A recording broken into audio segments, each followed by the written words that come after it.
So last time we were greeted with a pretty unexpected, also pretty cool news, which is the adaptation of the manga Kubo-san Adaptation. For anyone that isn't too familiar with this series, Kubo-san is a slice of life / rom-com style manga that was released around 3 years ago. And it's kind of similar to other series that you might know as Takagi-san and Nagatoro-san, but basically you can imagine it as those two mangas, but just completely replace the teasing part with just wholesome instead. And although it isn't coming out until 2023, I still freaked out when I saw the news. I even sent some messages to my friend on Discord, was like, look at this shit, like what the fuck. But then I went to bed and woke up and just completely changed my mind about it. I don't really know why. I'm pretty sure it's the fucking manga instead of me kicking in, just, you know, me thinking like, fuck, this could like easily be fucked up, which in the case is very true. So yeah, I just felt the need to come on camera to talk about it because look, I absolutely love this series. I hope it goes perfectly right. I hope that nothing goes wrong. I hope, like, you know, it gets adapted perfectly. But at the same time, I am a manga reader and I am a fucking weeb, so yeah, you know what that means. So in today's video, I'm just gonna talk about Kubo-san, you know, how it could possibly fail, how it could possibly succeed.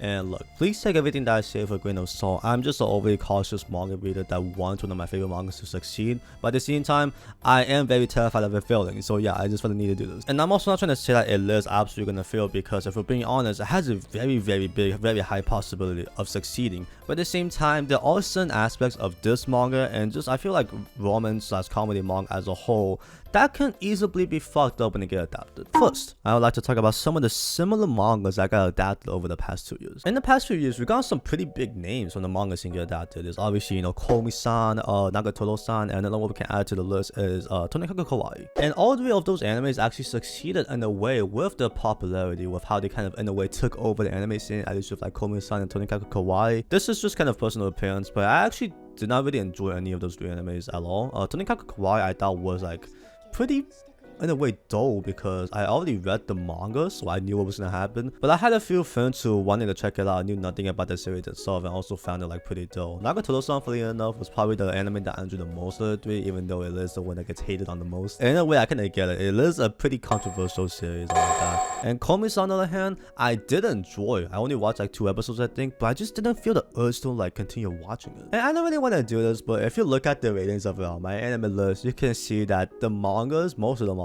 have like significantly higher ratings than the anime. And in a way, I kind of get why people think that way about these animes, because although Komi-san is a fucking amazing manga, I feel like it's kind of weird in an anime scenario because, you know, one of the main characters just doesn't speak 90% of the time. I'm very happy for Ai Koga though, because Komi is a very big role to take over. It's kind of weird because with like these teasing animes, the only one that I've actually like really enjoyed over the years is Takagi-san. I watched all 3 seasons, absolutely enjoyed it, even read some of the manga, so I knew some of the things that were gonna happen. Part of it might be because we've gotten like a good amount of these mangas over the years, and although they all are very cool adaptations to keep up with, sometimes it's, I don't know, new anime I wouldn't say is bad, but I don't really care about them, you know what I mean? And even though Kubo-san hasn't came out yet, I feel like I can confidently say that if I never really knew about this manga and I just saw the anime get adapted one day, I probably would end up watching it. I don't know why, that's just like how I am. That was kind of just me going all over the place, but I feel like the second reason is actually pretty reasonable, which is the art style. Now, one thing that I absolutely love about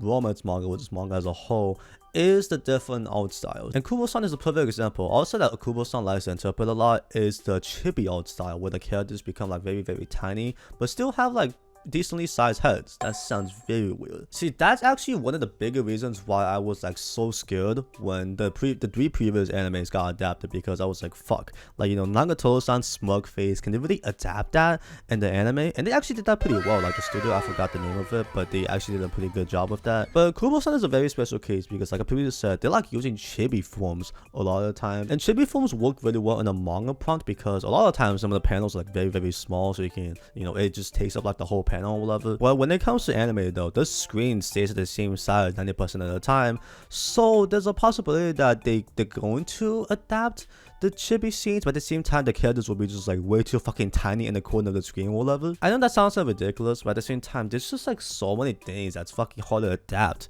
when it comes to like a manga to anime, especially in the case of like a slice of life rom-com, because that's a very big part of it. That's one thing I actually loved about like K-On! And Konosuba. And funnily enough, the whole reason they were able to do it was because the animation itself wasn't like the best. They took advantage of like the slightly flawed animation and was able to make these facial expressions work.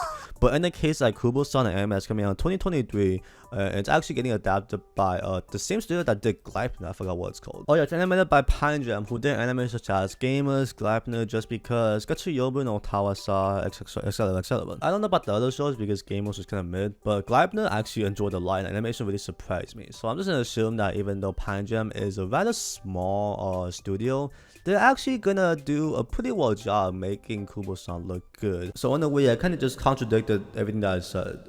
So yeah. Lastly and finally, which was the main reason that made me make this whole video, is just me being an overly cautious bitch. Look, I've mentioned this several times by now, but being a manga reader is very fucking hard. It's like we don't know how we're supposed to feel about this whole entire thing. It's like, oh, one of my favorite mangas getting adapted, but at the same time, it's going from manga to like a fucking anime episode. So like, you know, like everything could go possibly wrong if it happens, because, you know, manga and anime are two different things, and even we can even include visual, like light novels in this. So it kind of becomes like a mental fight of you just going against yourself, talking about how this could work, how this couldn't work, and what could possibly go wrong with it. This has actually happened like way too much over the years with manga such as like Kage-sama, Hige wo Shoyu, Goto 100 Yame, like previously mentioned, Nagatoro-san, Kawaii, and whatever. This might sound petty, but another part of it is because I'm a very big fan of like obscure manga and anime. And although Kubo-san isn't really obscure or like, you know, unknown, it is kind of in the middle where it's like, hey, decently well known. If you like it, you like it a lot. But at the same time, it isn't like mainstream. Kawaii wasn't like the biggest series ever when it, you know, before it got adapted. Then the anime came out and everyone absolutely loves it now.